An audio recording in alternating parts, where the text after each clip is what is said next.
Here's the next attitude disease. Overcaution. Some people never will have much. They're too cautious. Now, you can also be too reckless, but you can also be too cautious.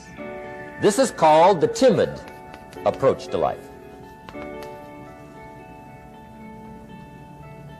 And my caution was always the risk. Risk used to drive me right up the wall.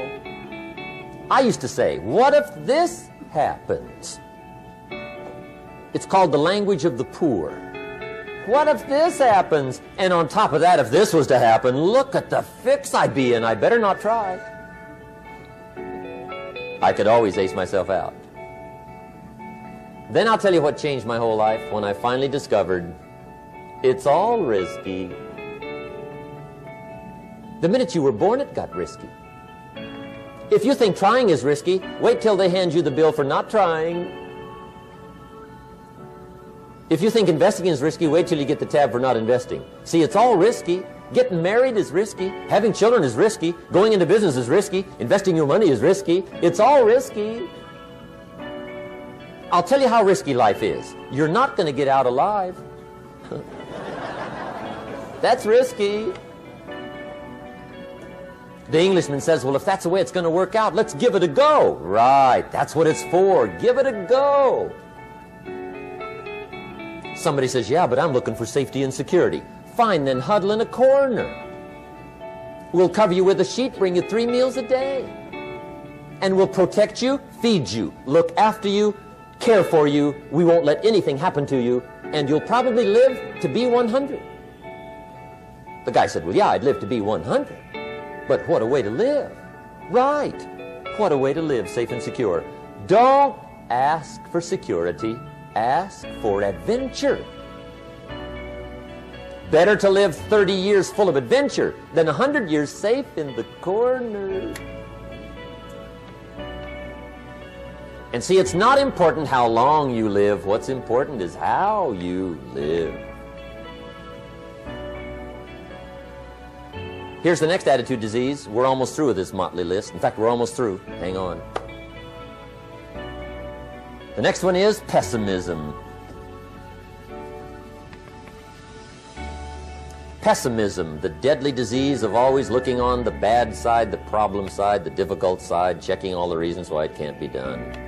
The poor pessimist leads an ugly life. He doesn't try to figure out what's right. He tries to figure out what's wrong. He doesn't look for virtue. He looks for faults. And when he finds them, he's delighted. How ugly. This is the poor guy who looks through the window, doesn't see the sunset. He sees the specks on the window.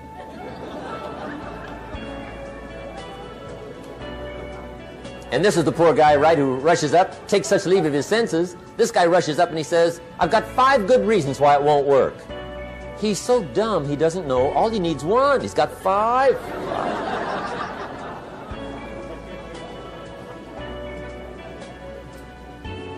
To the pessimist, the glass is always half empty.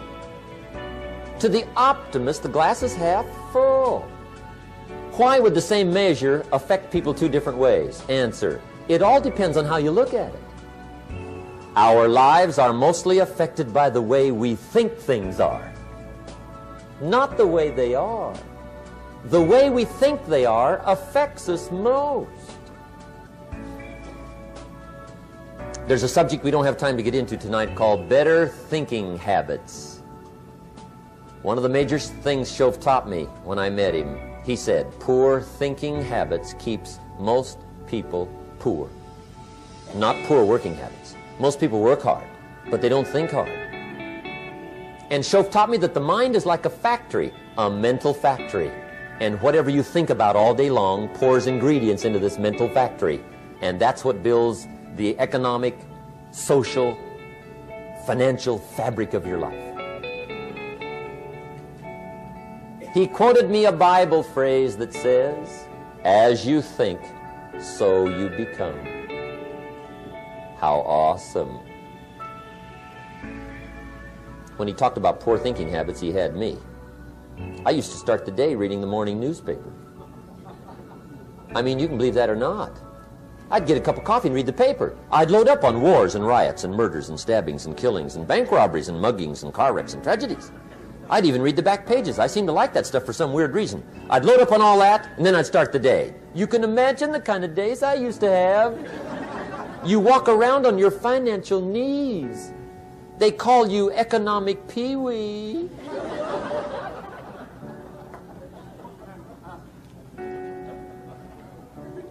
The guy says, I want to be a great leader. Wonderful. The first thing we do is follow him to his house. When we get there, we walk in and check his library, number one. Somebody says, well, why check his library? The reason is because what a man reads pours massive ingredients into his mental factory, and the fabric of his life is built from those ingredients.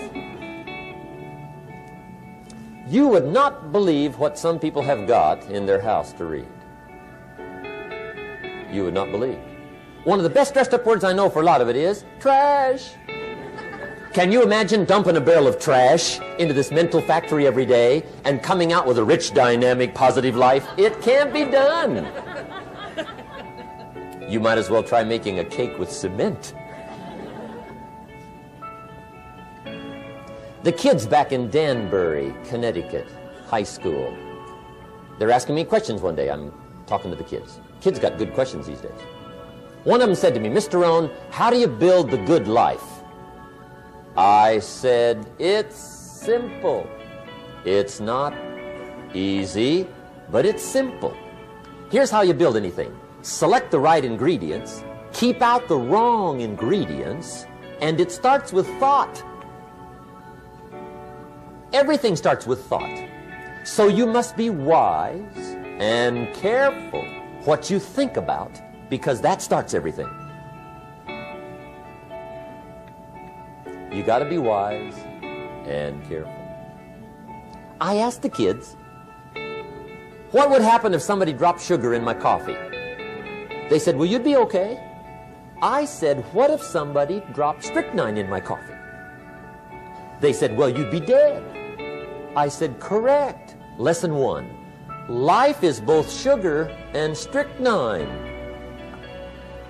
You gotta be careful. I said, what if my worst enemy drops in the sugar? They said, will you be okay?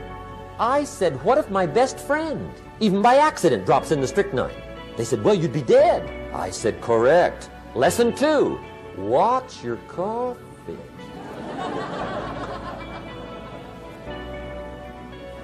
You got to be careful. See, it doesn't matter who hands you the bad stuff. It doesn't matter where you get the bad stuff. It'll still do its damage on your bank account, wherever you get it. Mr. Schoaf gave me one of the greatest phrases when I first met him when he said, Jim, every day stand guard at the door of your mind. How important. Stand guard at the door of your mind. And you decide what goes into your mental factory. Don't let anybody just dump anything they want to in your mental factory, because you've got to live with the results. Okay, here's the last disease, and we're through with this list. In fact, we're almost through. Hang on. The last subject is very brief. The last disease, but this one is deadly.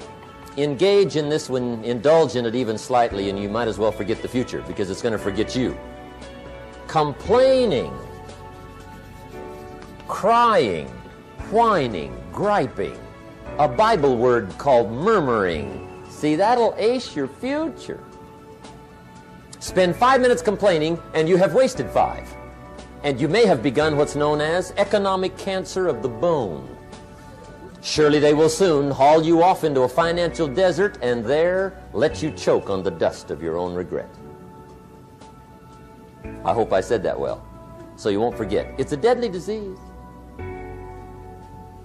If you don't think it's bad, ask the children of Israel of Old Testament fame. Typical of us all, their story just happened to get in the book. Story says, children of Israel were slaves. God performed a series of dazzling miracles and got them out. And now they're heading for the promised land. Remember the story? Heading for the promised land. Tragedy of the story, they never got there. Reason. From day one, they started to complain. They griped about the water. They griped about the weather. They whined and cried and griped about the food. They griped about the leadership. They whined and cried because it was too far, too cold, too hot, too difficult, too miserable. I mean, they whined and cried for years. Finally, God said, I've had it, trip canceled. Or something like that. The story says they died in the desert, never got to the promised land. Which I think means two things. Indulge in this long enough, you get your future canceled. And I guess it also means even God himself can only take so much.